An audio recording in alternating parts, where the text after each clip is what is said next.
Welcome everyone. So, uh, in this session, we have to study two address instruction and three address instruction. In a previous session, we already seen the zero address instruction and one address instruction. So, let's start now the two address instruction. So,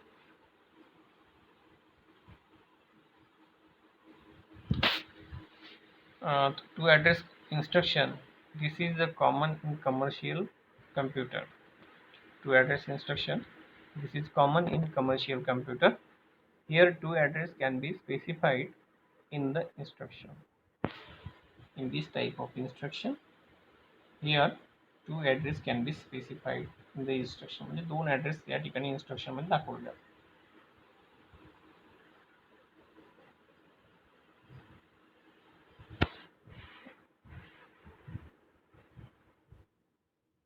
Unlike earlier, in one address instruction, the result was stored in the accumulator.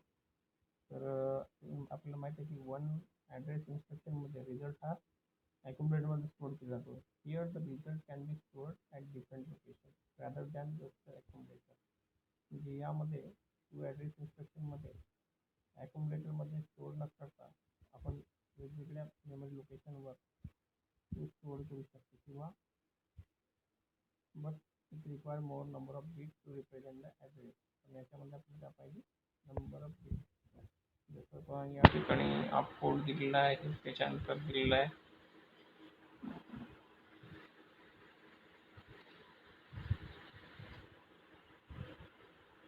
याच्यामध्ये clear दिसेल आप code destination address source address आणि हा मोड. ठीक आहे, to address instruction आहे ही. तर या फॉर्मॅटमध्ये टू ॲड्रेस इन्स्ट्रक्शन असते. याच्यामध्ये ॲड्रेस मेमरी लोकेशनवर स्टोअर केला जातो. हा ॲक्युमुलेटर किंवा रजिस्टरमध्ये नाही. तर याच्यामध्ये दोन टाईपचे ॲड्रेस या ठिकाणी दाखवले जातात. and more number of bits to represent the address. Here the destination address can also contain operand. तर जो डेस्टिनेशन ॲड्रेस आहे त्याच्यामध्ये सुद्धा काय असतात ऑपरंड असतात. जसं एक्सप्रेशन दिलेलं आहे x is equal to a plus b into c plus d. तर हा आपला पहिले सुरुवातीपासूनचा एक्सप्रेशन आहे. तर याच्यामध्ये टू ॲड्रेस इन्स्ट्रक्शनमध्ये कशा तो स्टोअर होईल त्याचा फॉर्मॅट आपल्याला बघायचं आहे. Of code destination address source address mode. तर बघू आपण याच्यामध्ये R1 R2 are the register and M bracket is an any memory location. याच्यामध्ये R1 R2 हे दोन रजिस्टर आपण यूज करणार आणि memory empty memory block any memory location is any memory location. तर पहा पहिल्यांदा काय केलेलं आहे मूव R1 कॉमा ई म्हणजे ए आपल्याला काय करायचं आहे ए प्लस बी करायचं आहे आणि नंतर सी प्लस डी करायचं आहे. नंतर त्यांचं दोघांचंही मल्टिप्लिकेशन करायचं आहे. तर पहिल्यांदा काय केलेलं आहे एची व्हॅल्यू R1 रजिस्टरमध्ये स्टोअर केली. म्हणजेच काय केलेलं आहे R1 रजिस्टरमध्ये मेमरी लोकेशन त्याचा जो स्टार्टिंग किंवा त्याचा रेफरन्स आहे तो R1 मध्ये पुन्हा स्टोअर केलेला आहे. त्यानंतर ॲड कमांड यूज केलेली आहे R1 कॉमा बी म्हणजे बीची व्हॅल्यू ही R1 मध्ये पुन्हा स्टोअर केली आहे आणि ॲड कमांड काय करते की त्याचं ॲडिशन करून म्हणजे ए सोबत ॲडिशन करून पुन्हा त्याचा रिझल्ट हा R1 मध्ये स्टोअर केला जाईल. ठीक आहे, तसं पहा याच्यामध्ये लक्षात येत असेल की R1 is equal to R1 plus M of B. पहिल्यांदा R1 मध्ये काय होतं एम ऑफ एची व्हॅल्यू एचे कंटेंट होते. त्यानंतर R1 मध्ये मेमरीमध्ये बीचे कंटेंट आहे. तर ॲड कमांड आहे. ॲड कमांड पहिल्यांदा काय करेल की त्या कमांड पहिल्यांदा त्या स्टोअर करेल मेमरीमध्ये आणि नंतर प्रिव्हियस जो रजिस्टरमध्ये जी व्हॅल्यू होती R1 मध्ये जी एम ऑफ ए आहे त्यासोबत ॲडिशन करून पुन्हा रिझल्ट R1 मध्ये स्टोअर करेल. ठीक आहे, तर या पद्धतीने या ठिकाणी ए प्लस बी हे ऑपरेशन परफॉर्म झालेले आहे. त्याच्यानंतर मूव R2 कॉमा सी. आता R2 हा सेकंड रजिस्टर आहे. ठीक आहे, तर सीची व्हॅल्यू आपल्याला काय करायची आहे R2 ह्या रजिस्टरमध्ये स्टोअर करायची आहे. त्यानंतर पुन्हा ॲड कमांडचा यूज केलेला आहे. ॲड कमांड पुन्हा डी ची व्हॅल्यू आपण R2 मध्ये प्लेस केलेली आहे आणि ॲड ऑपरेशन ॲड इन्स्ट्रक्शन ही यूज केली आहे. त्याच्यामुळे काय होईल की डीचे कंटेंट हे पुन्हा सीच्या कंटेंट सोबत म्हणजे R2 सोबत ॲड केले जाते आणि पुन्हा रिझल्ट त्याचा R2 मध्ये स्टोअर केला जाईल. त्यानंतर डायरेक्टली मल्टिप्लिकेशन करणार R1, R2 मध्ये म्हणजे R1 = R1 × R2. तर अशा पद्धतीने हा एक्सप्रेशन परफॉर्म केला जाईल. x = a + b and c + d. तर यामध्ये मेमरी लोकेशनचा सुद्धा यूज केला जातो. डायरेक्ट ॲक्युम्युलेटरचा यूज न करता रजिस्टर आणि मेमरी लोकेशनचा यूज केला जातो. त्याच्यानंतर आहे 3 ॲड्रेस इन्स्ट्रक्शन. 3 address instruction. तर याचा फॉर्मॅट सुद्धा दिलेला आहे या ठिकाणी की यामध्ये सुद्धा ऑफकोड, डेस्टिनेशन ॲड्रेस, सोर्स ॲड्रेस आणि सोर्स ॲड्रेस पुन्हा आणि नंतर मग मोड असतं. तर 3 ॲड्रेस इन्स्ट्रक्शन. याच्यामध्ये 3 ॲड्रेस दिलेले आहेत. पहिला आहे डेस्टिनेशन ॲड्रेस, दुसरा सोर्स ॲड्रेस, आणखी तिसरा आहे सोर्स ॲड्रेस. म्हणून ही 3 ॲड्रेस इन्स्ट्रक्शन आहे. याच्या अगोदरच्या 2 ॲड्रेस इन्स्ट्रक्शनमध्ये 2च ॲड्रेस होते. एक होता डेस्टिनेशन ॲड्रेस आणि दुसरा होता सोर्स ॲड्रेस. याच्यामध्ये एक सोर्स ॲड्रेस वाढलेला आहे म्हणून याला 3 ॲड्रेस इन्स्ट्रक्शन म्हणतात. आता पहा यामध्ये काय सांगितलं. This has a 3 address field to specify your register or memory location. Program created are much short in size, but number of bit per instruction increases. तर यामध्ये सांगितलं आहे this has a 3 address field. म्हणजे 3 address इन्स्ट्रक्शनमध्ये किती field असतील? Address field 3 असतील. To specify a register or memory location. तर हे तिन्ही ॲड्रेस फील्ड एकतर रजिस्टरची व्हॅल्यू रेफर करतील किंवा मेमरी लोकेशनची व्हॅल्यू रेफर करतील किंवा स्पेसिफाय करतील सांगतील. Program created are much short in size.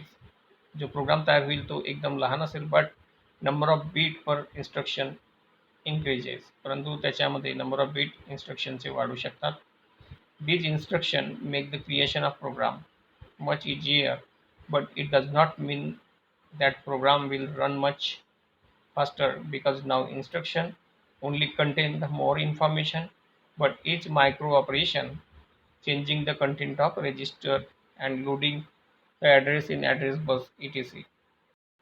will be performed in one cycle only. या ठिकाणी सांगितलं की प्रोग्राम क्रिएशन हा खूप इजियर असेल, परंतु प्रोग्राम रन करणे हे त्यामुळे असं वाटत असेल की आपल्याला प्रोग्राम खूप फास्ट होईल, पण तसं काही नाही आहे. But now instruction only content the more information, but each micro operation loading will perform in one cycle. परंतु या ठिकाणी प्रत्येक मायक्रो ऑपरेशन हा एका सायकलमध्ये परफॉर्म होतो. त्यामुळे हे जे प्रोग्राम आहे हे रन फास्ट होईल हे सांगता येत नाही. तर यामध्ये पुन्हा आपल्याला 3 ॲड्रेस फील्ड दाखवलेले आहेत 3 ॲड्रेस इन्स्ट्रक्शनमध्ये. डेस्टिनेशन ॲड्रेस आहे, सोर्स ॲड्रेस आहे, सोर्स ॲड्रेस आहे आणि पहिला आहे अपकोड आणि शेवटचा आहे मोड. अपकोडमध्ये ऑपरंड्स असतात किंवा इन्स्ट्रक्शन असतात. अपकोड म्हणजे इन्स्ट्रक्शन. तर पुन्हा यामध्ये एक्सप्रेशन दिलं आहे x = a + b × c + d. यामध्ये पुन्हा R1 R2 हे रजिस्टर आहेत आणि empty block any type of memory location म्हणजे कोणत्याही प्रकारचा मेमरी लोकेशन राहू शकतो. ठीक आहे. ओके. तर पाहूया, स्टार्ट करूया आपण याला. Add R1, a, b. तर या ठिकाणी R1 कमांड ॲड इन्स्ट्रक्शन काय करतोय की R1, a, b म्हणजे ॲट ए टाइम 3 रजिस्टर या ठिकाणी वर्क होत आहेत. ठीक आहे. R1 मध्ये त्याचा रिझल्ट स्टोर ॲड होऊन त्याचा रिझल्ट स्टोर होईल R1 रजिस्टरमध्ये. तर एची व्हॅल्यू ही मेमरीमध्ये कोणत्याही मेमरी लोकेशनमध्ये एनी टाईप ऑफ मेमरी लोकेशनमध्ये स्टोअर केली जाईल आणि बीची व्हॅल्यू ही पण कोणत्याही मेमरी लोकेशनमध्ये स्टोअर केली जाईल. दोघांचे ॲडिशन करून R1 मध्ये स्टोअर केलं जाईल. म्हणजे या ठिकाणी a + b झालेला आहे. त्याच्यानंतर पुन्हा ॲड R2, c, d. आता c + d करायचं आपल्याला. तर पुन्हा c आणि dचा रिझल्ट सी आणि डीचे जे कंटेंट आहेत ते कोणत्या तरी मेमरी लोकेशनमध्ये स्टोअर केले जाईल. पुन्हा त्यांचा जो ॲडिशन आहे ॲडिशन करून त्यांचा रिझल्ट हा R2 रजिस्टरमध्ये केला जाईल आणि त्यानंतर मल्टिप्लिकेशन परफॉर्म केले जाईल x comma R1 comma R2. तर हा मेमरी लोकेशन आहे एम ऑफ एक्स. ह्या मेमरी लोकेशनवर ह्या दोघांचं मल्टिप्लिकेशन रिटर्न केलं जाईल किंवा त्याला पॉईंट केले जाईल. तर म्हणजे याचा प्रोग्रामची जी लेंथ आहे ती कमी आहे, त्याच्यामुळे हा प्रोग्राम इझी वाटत आहे. परंतु याला एक्झिक्युशन करणं म्हणजे मायक्रोचा यूज केल्यामुळे याची कंटेंट नेहमी चेंज होत राहतात, त्यामुळे फास्टर होईल म्हणून सांगता येत नाही. तर अशा प्रकारे आपण या ठिकाणी चारही प्रकारच्या ॲड्रेस इन्स्ट्रक्शन पाहिलेले आहेत. त्यात zero address instruction, 1 address instruction, 2 address instruction आणि 3 ॲड्रेस इन्स्ट्रक्शन. झिरो ॲड्रेस इन्स्ट्रक्शनमध्ये मेमरीचा यूज करत नाही, फक्त रजिस्टरचा यूज करतो त्या ठिकाणी. 1 ॲड्रेस इन्स्ट्रक्शनमध्ये रजिस्टर किंवा मेमरी किंवा पोर्टचा आपण यूज करू शकतो. 2 ॲड्रेसमध्ये फक्त 2च ॲड्रेस फील्ड यूज केले जातात आणि 3 ॲड्रेस इन्स्ट्रक्शनमध्ये 3 ॲड्रेस फील्ड यूज केले जातात. ठीक आहे. तर आपण ऑलरेडी पाहिलेलं आहे.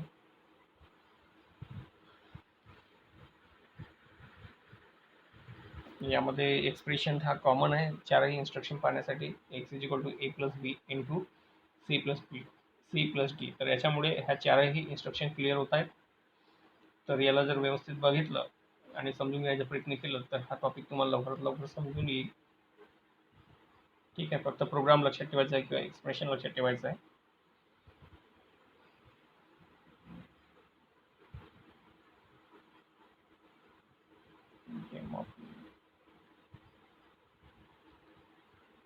So we have to stop here. Thank you for watching.